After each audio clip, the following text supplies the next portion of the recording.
Hi అండి అందరికీ. September 4, 2025న జరిగినటువంటి మోస్ట్ ఇంపార్టెంట్ కరెంట్ అఫైర్స్ అనేవి చూద్దాం. ఇవి ఈనాడు ఈ పేపర్ నుంచి మనం స్వయంగా తీసుకున్నటువంటివి అన్నమాట. ఫస్ట్ పెట్టి మనం చూసుకున్నట్లయితే DF5C అనేటటువంటిది ఏంటి? ఇది ఒక అణుక్షిపణి. DF5C అనేది ఒక అణుక్షిపణి. అయితే ఇది ఏ దేశానికి చెందినది అని అడుగుతారు. దీని పరిధి చూసుకున్నట్లయితే 20,000 కిలోమీటర్లను కలిగి ఉంది. ఇది చైనా తయారు చేసినటువంటి అణుక్షిపణి. ఏకకాలంలో 10 ప్రాంతాలపై దాడి చేయగలదన్నమాట ఇది. మరి ప్రపంచ యుద్ధంలో జపాన్పై విజయం సాధించి 80 ఏళ్ళు పూర్తయిన సందర్భంగా బీజింగ్లో చైనా అనేటటువంటిది దీన్ని ప్రదర్శించడం జరిగిందనమాట. మరి చైనా అధ్యక్షుడు ఎవరు మనకు తెలుసు కదా, షీ జిన్పింగ్ అనమాట. DF5C గుర్తుపెట్టుకోండి. దీని యొక్క పరిధి 20,000 కిలోమీటర్లు. ఇది ఏ దేశానికి చెందిందంటే చైనా దేశానికి చెందినది. జపాన్పై విజయం సాధించి 80 ఏళ్ళు పూర్తయిన సందర్భంగా మరి బీజింగ్లో చైనా ప్రదర్శించిందంట. GSTలో 5% మరియు 18% స్లాబులు మాత్రమే ఉంటాయి. మరి 12% మరి 28% స్లాబులు అనేవి ఇకపైన కనుమరుగవుతాయి. అంటే ప్రతి ఒక్క దానిపైన రేట్ అనేటటువంటిది తగ్గే అవకాశం ఉందన్నమాట, తగ్గుతాయన్నమాట. సెప్టెంబర్ 22 నుంచి ఆరోగ్య జీవిత బీమా పైన GST అనేది 0 అంట. నెక్స్ట్ ఖరీదైన కార్లు మరియు పొగాకు ఉత్పత్తులపైన 40% వరకు వడ్డన అనేటటువంటిది ఉంటుందంట. మరి కేంద్ర ఆర్థిక శాఖ మంత్రి ఎవరు అనేది మనకి ఇంపార్టెంట్, ఎందుకంటే ఇదంతా కూడా GST ప్రకటించింది ఎవరు? నిర్మలా సీతారామన్ గారు కాబట్టి. సో ఏ 2 స్లాబులు మాత్రమే కొనసాగుతాయంటే 5% మరియు 18%. యుద్ధ్ అభ్యాస్ అనేది దేనికి సంబంధించింది? ఇది ఇండియా మరియు USA యొక్క జాయింట్ మిలిటరీ ఎక్సర్సైజ్ పేరు అనమాట. యుద్ధ్ అభ్యాస్ అనేది ఇండియా మరియు USA యొక్క జాయింట్ మిలిటరీ ఎక్సర్సైజ్. 21వ ఎడిషన్ అనేది సెప్టెంబర్ 1 నుంచి 14 వరకు జరగనుంది. ఎక్కడ అంటే అలస్కాలో జరగనుందన్నమాట. నెక్స్ట్ మనం చూసుకున్నట్లయితే ఏ దేశం యొక్క నూతన ప్రధానమంత్రిగా ఇంగారు గనియనే ఎన్నికయ్యారు. ఏ దేశ ప్రధానమంత్రిగా ఎన్నికయ్యారంటే లిథువేనియా యొక్క ప్రధానమంత్రిగా ఎన్నికవడం జరిగింది. ఆప్షన్ 3 ఈజ్ రైట్ ఆన్సర్ అనమాట. నెక్స్ట్ వన్, క్రింది వాటిని జతపరచండి. క్రీడాకారిని పేరు మరియు ఆట అనేది మనకి ఇవ్వడం జరిగింది. ఇక్కడ చూస్తే Taniparthi Chikitha, next Koyel Bar, Sift Kaur Samra, Sadiya Almas. Next weight lifting, shooting, archery, power lifting. ఇక్కడ మనం ఆన్సర్ చూసుకున్నట్లయితే తానిపర్తి చికిత అనేది మరి ఆర్చరీ అనమాట. నెక్స్ట్ వన్ చూస్తే కోయల్ బార్ అనేది వెయిట్ లిఫ్టింగ్ ఆవిడ. నెక్స్ట్ స్విఫ్ట్ కౌర్ సమరా మనకి షూటింగు. నెక్స్ట్ సాదియా అల్మాస్ అనే వ్యక్తి పవర్ లిఫ్టింగ్ అనమాట. నెక్స్ట్ వన్, శ్రీనగర్లోని దాల్ సదస్సులో జరిగినటువంటి మొట్టమొదటి వాటర్ స్పోర్ట్స్ ఫెస్టివల్ 2025 పథకాల పట్టికలోని తొలి స్థానంలో నిలిచినటువంటి రాష్ట్రం ఏది? Madhya Pradesh. Option 1 is right answer. మనకి ఇక్కడ పథకాలు చూసుకున్నట్లయితే 18 పథకాలు అనేవి మధ్యప్రదేశ్కి రావడం జరిగిందనమాట. సెకండ్ ప్లేస్ వచ్చేసరికి ఒడిశా 10 పథకాలు వచ్చాయన్నమాట. థర్డ్ వచ్చేసరికి కేరళ 7 పథకాలు అనేవి రావడం జరిగింది. ఇటీవల వార్తల్లో నిలిచినటువంటి కాలభైరవ అనేది ఏంటి? ఇటీవల వార్తల్లో నిలిచినటువంటి కాలభైరవ అనేది దేనికి సంబంధించింది అంటే మనకి దేశీయ రిమోట్ యుద్ధ విమానం. నెక్స్ట్ వన్, ప్రపంచంలో అతిపెద్ద సౌర పార్కును ఏ దేశం నిర్మించనుంది? ప్రపంచంలోని అతిపెద్ద సౌర పార్కును చైనా నిర్మించనుంది. Option 2 is right answer. మరి 610 చదరపు కిలోమీటర్ల విస్తీర్ణంతో నిర్మించేటటువంటి ఈ పార్కు అమెరికాలోని చికాగో నగరం అంత ఉంటుందంట. చైనాలో నిర్మిస్తుంది, కానీ అమెరికాలోని చికాగో నగరం ఎంత ఉంటుందో అంత అనేది విస్తీర్ణం ఉంటుందంట. నెక్స్ట్, పోషకాహార లోపం అనేది ప్రపంచవ్యాప్తంగా ఎంత శాతం తగ్గిందని మరి ప్రపంచ ఆహార వ్యవసాయ సంస్థ అనేది తెలిపింది. సో 8.2%. 2 అనేది రైట్ ఆన్సర్ అనమాట. అంటే సంఖ్యాపరంగా 673 మిలియన్లు మంది అనమాట. మరి పోషకాహార లోపం నుంచి ఇప్పుడు కొంచెం కోలుకున్నారనమాట. అంత పోషకాహార లోపం అనేది ఇప్పుడు లేదు అని అర్థం. నెక్స్ట్ వన్ చూద్దాం. నెక్స్ట్ మనం చూస్తే దేశంలోనే 1391 సాకర్ మ్యాచ్లు ఆడినటువంటి ఫుట్బాలర్గా రికార్డు నెలకొల్పినటువంటి ఫాబియా ఏ దేశానికి చెందినవాడు? బ్రెజిల్ అనమాట. Option 4 is right answer. Durand Cup 2025 విజేత ఎవరు? Option 1 is right answer. North east united. Next one, ఇది ఆసియాలోనే అత్యంత పురాతనమైనటువంటి ఫుట్బాల్ టోర్నమెంట్.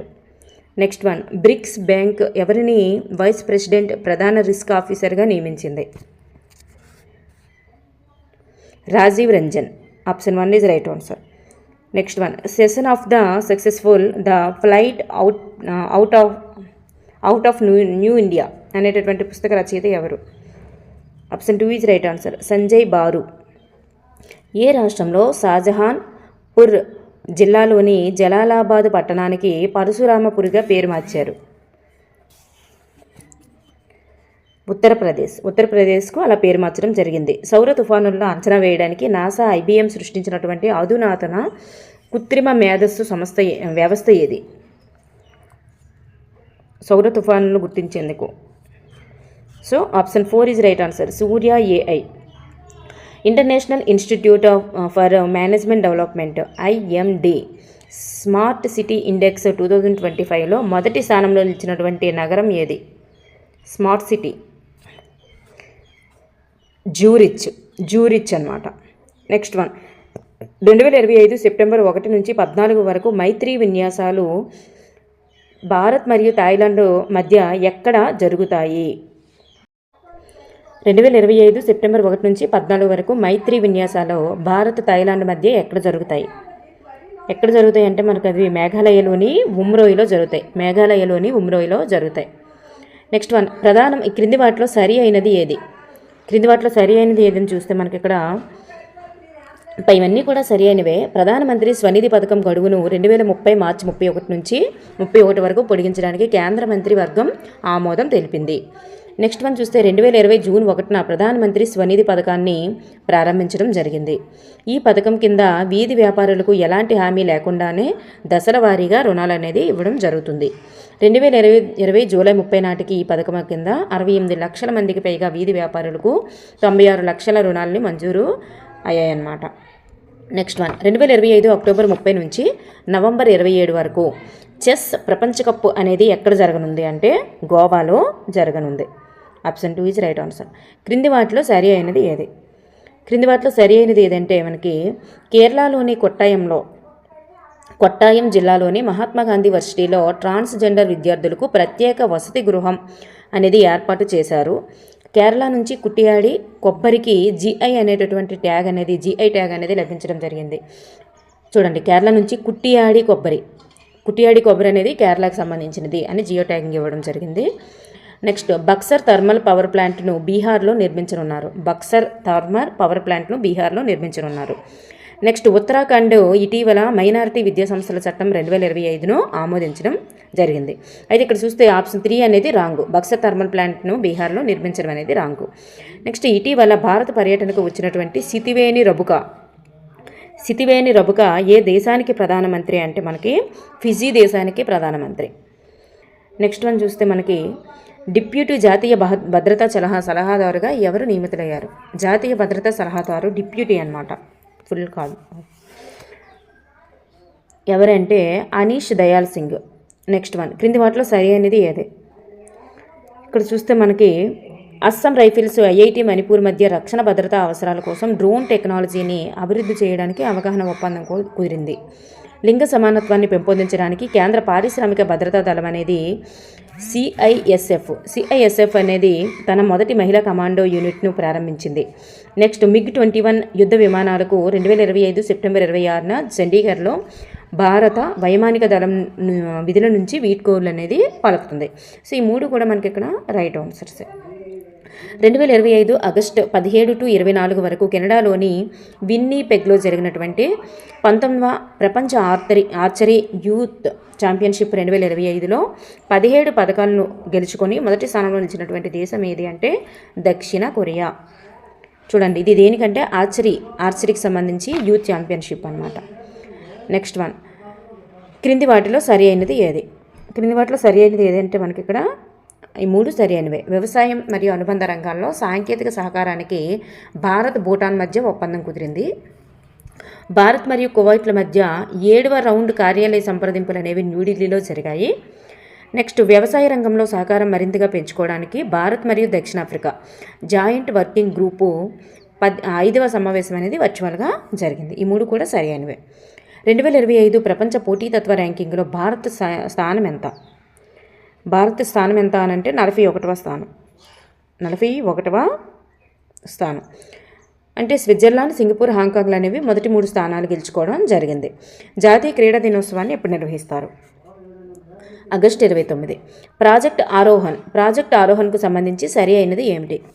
ఈ ప్రాజెక్ట్ ఆరోహణ అనేది భారత్లో టోల్ ప్లాజా కార్మికుల యొక్క కుటుంబాల విద్యకు మద్దతు ఇవ్వడానికి మరి NHAI అనేది ప్రవేశపెట్టినటువంటి ప్రాజెక్ట్ అనమాట. అదే ప్రధాని మోడీ భారత 79వ స్వాతంత్ర దినోత్సవం సందర్భంగా ఎర్రకోట నుంచి ఎన్ని నిమిషాలు ప్రసంగించి రికార్డు సృష్టించారు?